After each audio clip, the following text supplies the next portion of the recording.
خب اگه شما هم از این شوت‌ها میخواهید بزنید که کاددار باشه و دقت بالایی داشته باشه، این ویدیو رو حتما تا پایان ببینید. من احمد رضا فلسفی هستم، امیدوارم از این آموزش لذت ببرید.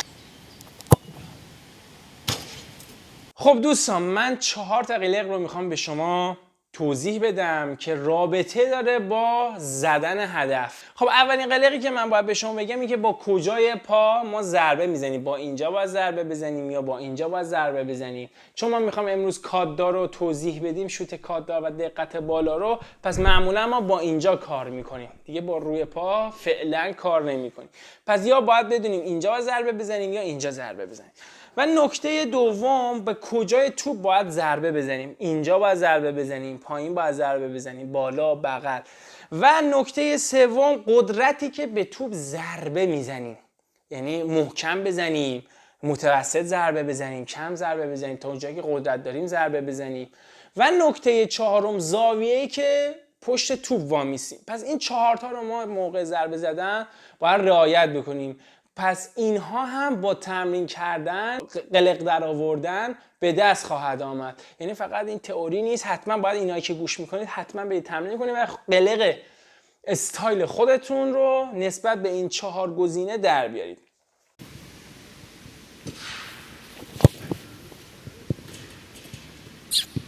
خب من الان میگم فاصله ما نسبت به هدف کمه. به عنوان مثال پشت 18 میخوایم ضربه بزنیم، چجوری دقت بالا و قدرت کافی داشته باشیم.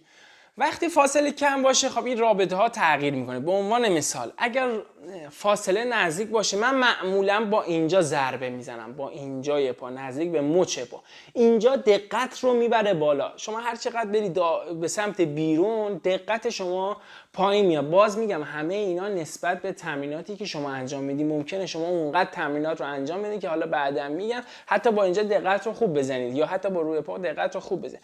ولی بهترین راه برای زدن دقت اینجا هست، نزدیک به مچ پا. با کجای توپ ضربه میزنیم؟ اگر فاصله نزدیک بود، من وسط توپ رو میگیرم، سمت سوراخ توپ رو بذارید زمین که وسط توپ رو متوجه بشید. طوری توپ رو زمین بذارید که دقیقاً وسطش روی چشمتون باشه که راحت‌تر بتونید بزنید. ولی حالا موقعی که تمرین زیاد بکنید دیگه نیاز نیست. پس من وسط توپ رو میزنم.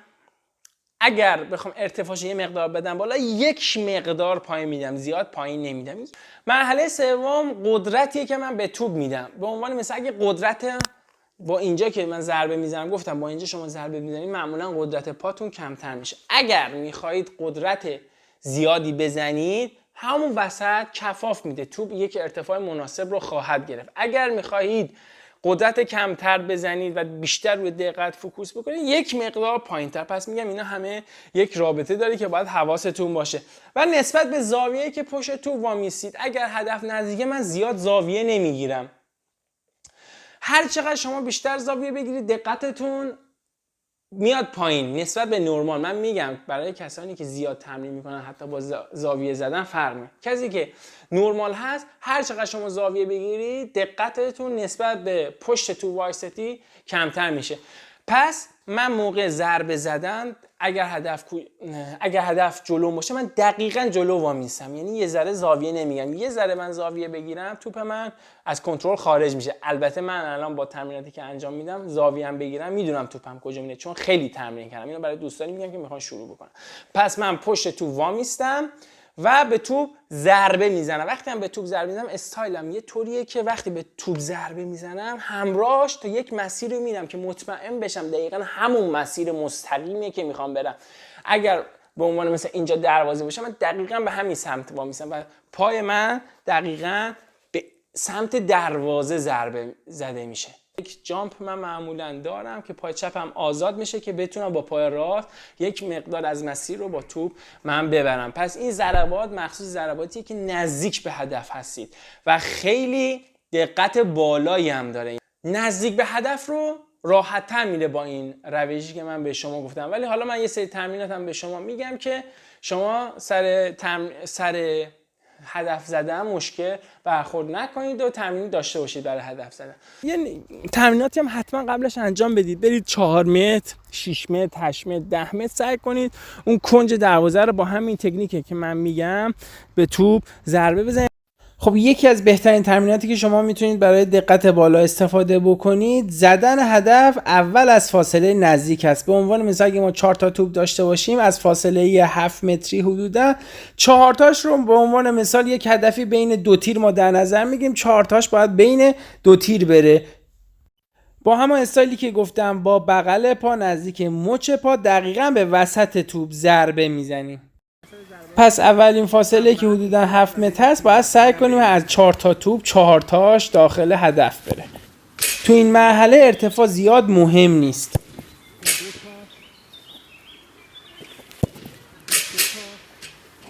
یه قلقی هم بگم به شما که خیلی کارسازه، بین توپ و هدف با چشم یک خط قرمز بکشید که خیلی تأثیر میذاره بر روی هدف زدنتون. و این 4 تا پس بعد 100% توی مرحله توپمون بین دو تیر قرار بگیره و با همون قلقی که زدیم یه مقدار حتی میتونیم قدرت همچنان شوش بکنیم و ضربه بزنیم. و نکته ای رو باید به شما بگم که با یک بار 2 بار هدفگیری درست که 100% توپا رو به هدف زدید خوشحال نشید. این کار 1 روز 2 روز نیست، حداقل 3 ماه باید این تمرینات روزانه انجام بدید. و یه قلق دیگه هم که اگر رعایت بکنید خیلی برای ضربات کاشتون و شوت هاتون بهتر خواهد بود، اینه که سعی کنیم ضرباتمون بیشتر به سمت تیرک راست بره.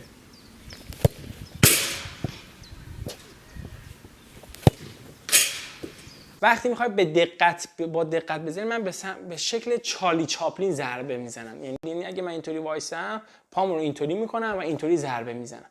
برای ضربات که قدرت زیاد نمیخواد شما این استایل رو میتونی حفظ بکنی یا نهایتا یک مقدار پات کج بشه. من روزانه به شاگردای خودم این تمرینات رو میدم و میتونید هم به صورت ضربه کاشته هم به صورت در حال حرکت این ضربات رو تمرین کنید که هر دو صورت ماهر بشید و میتونید هر بار با یک حرکتی متنوع اون رو تمرین میکنید که برای شما کسل کننده هم نباشه و لذت ببرید از کاری که میکنید. هم با دیری پس میتونید بزنید هم به صورت ضربات کاشته. باید هر دو رو مسلط بشید تا به یک بازیکن کامل تبدیل بشید.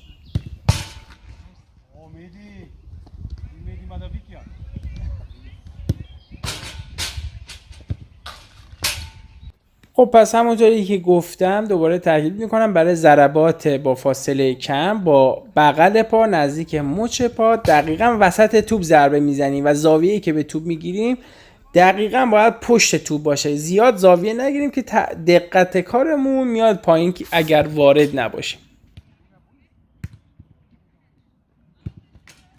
بعد از تمرینات زیادی که از فاصله نزدیک انجام دادید میارید توپ رو پشت محوطه و سعی میکنید از اون 4 توپی که دارید حداقل 3 یا 2 تا توپتون به راحتی وارد هدف بشه. در این مرحله باز میگم ارتفاع اصلا مهم نیست، فقط هدف مهم هست. حتی میتونید هدفتون رو فقط تیرک قرار بدید یا حداقل نزدیک به تیرک بزنید. باز تاکید میکنم تمرین 1 روز 2 روز نیست، ماها باید تمرین بکنید تا این استایل وارد بدن شما بشه که مسیری که برای توپ ایجاد میکنید به هدف برخورد بکنه. خب تا الان هرچی تمرین کردیم ارتفاع توپ برامون مهم نبود و فقط هدف مهم بود. حالا میتونست بین 2 تیر باشه یا تیرک عمودی باشه و مسیری که برای توپ ایجاد میکنید، اما ارتفاع خیلی مهم هست. یکی از تمرینات خوب زدن ارتفاع مناسب زدن تیرک افقی است. البته نه به صورت چیپ، دقیقاً به همون استایلی که یاد گرفتیم و همون استایلی که می‌خوایم ضربه کاشته بزنیم. خب این که حالا به کجای توپ ضربه بزنیم این نسبت به فاصله‌ای که با هدف داریم قابل تغییر است. اگر فاصله یه مقدار دور هست خب قاعدتاً باید وسط توپ یه مقدار پایین‌ترش رو ضربه بزنیم.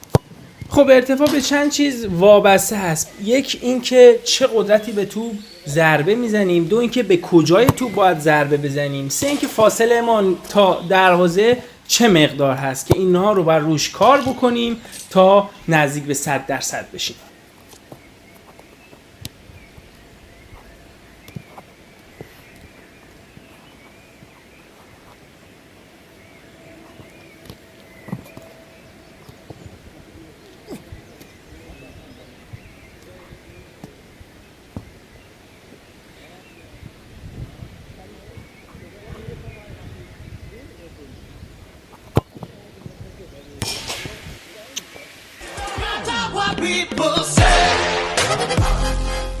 و حالا اگر فاصله زیاد بود من معمولا دیگه با اینجا ضربه نمیزنم، چون اینجا قدرت من کم خواهد. فاصله زیاد بود یعنی منظور من مثلا 10 متر عقب‌تر یا 5 متر عقب‌تر، طوری که من نیاز دارم ضربم قدرتی باشه. حتی پشت 18 اگر نیاز دارید ضربتون قدرتی باشه، معمولا بیارید داخل، ضربه رو دیگه با مچ اینجا نزنید، من میارم داخل. شما خب به میزان ضربه‌ای که میخواید به داخل بزنید زاویه‌تون تغییر خواهد کرد.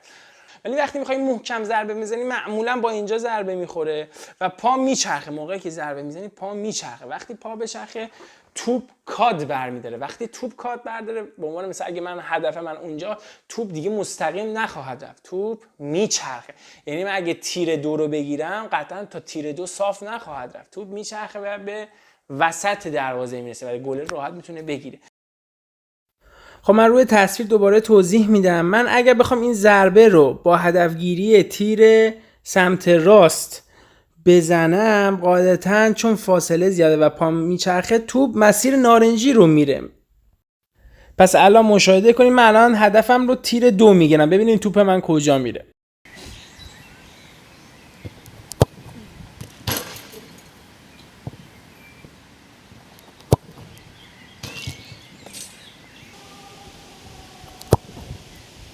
میبینید توپ داره به وسط دروازه هدایت میشه.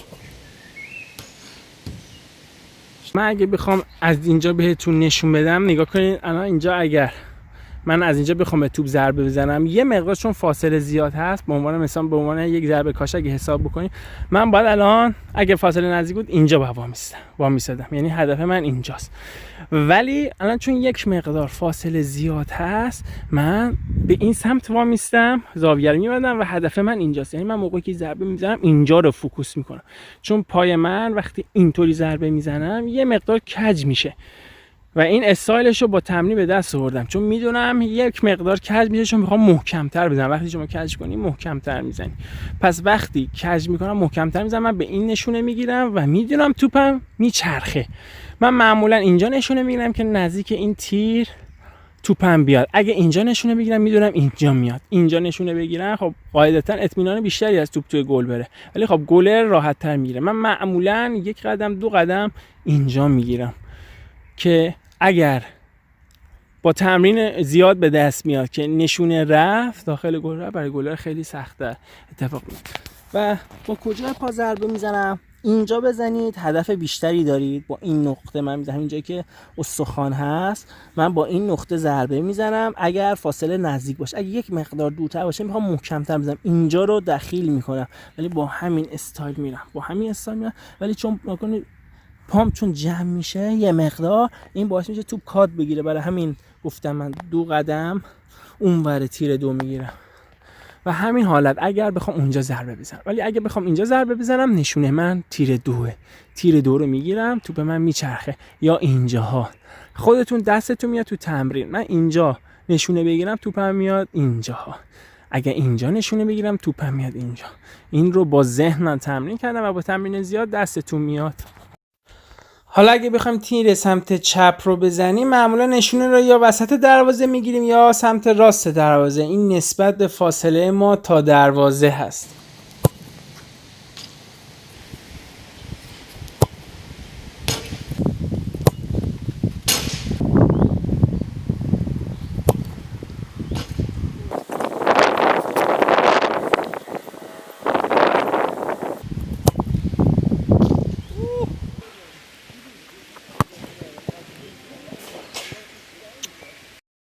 خب شما اینجا میتونید توجه کنید به مچ پای من هنگام ضربه دادن. تا جایی که میتونم حالت چارلی چاپلین نگه میدارم، ولی در این حال سعی میکنم ضربه محکمی هم بزنم.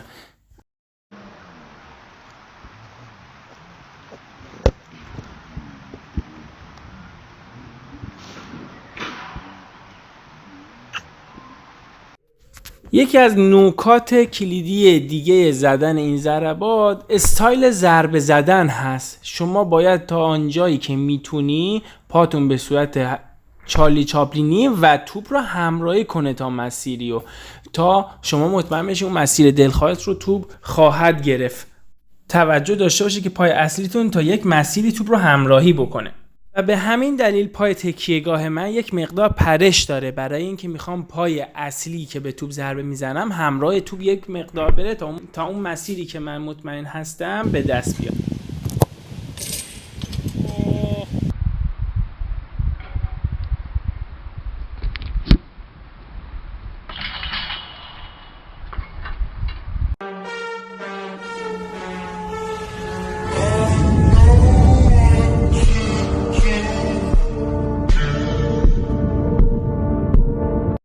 من یه بار دیگه استایل بهتون نشون میدم. استایل به این شکل، شما میایی به این شکل ضربه میزنید تا جایی که جا داره پاتون رو سمت راست باز می‌کنید. اینطوری دیدین چارلی چاپلین اینطوری راه میره، سعی کنید پای راست تا آخرین لحظه که میتونید به این حالت ضربه بزنید.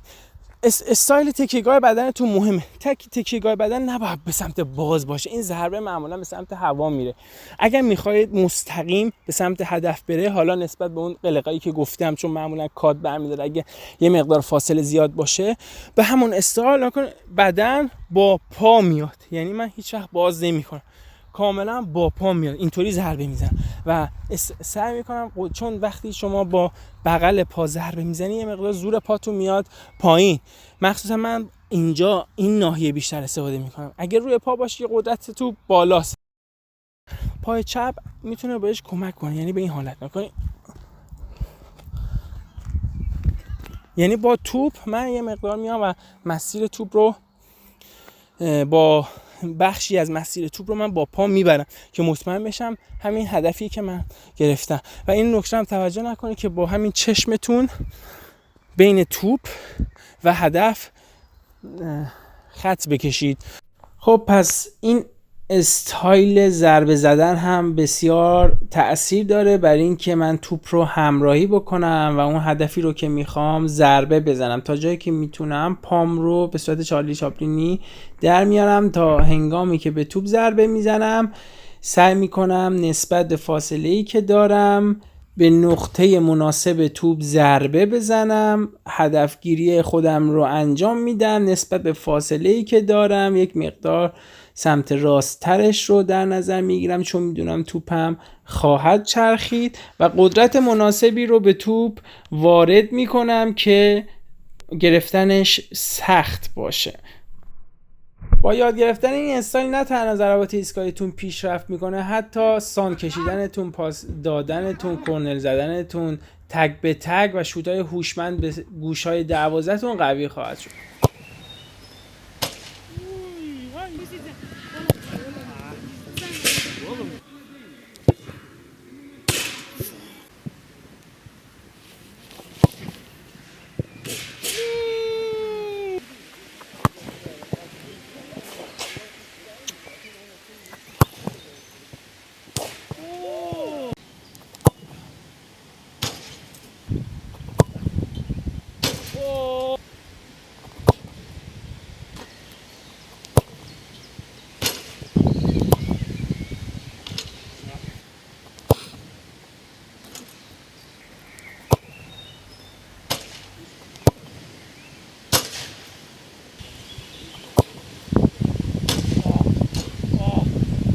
پام پام.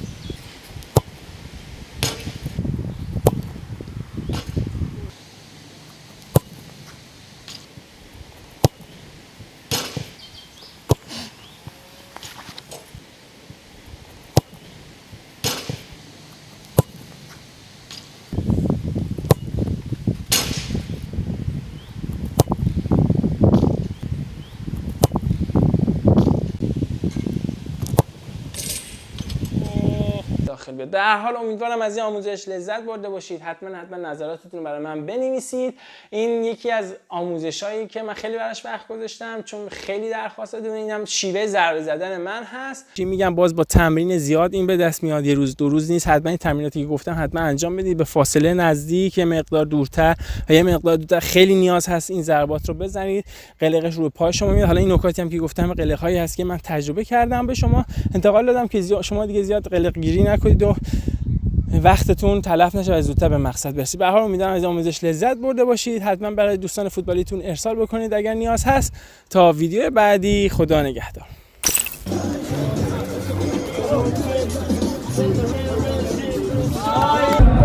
guy from Iran, he's crazy. He put some glue on his feet. Come on, it's not serious, my friend.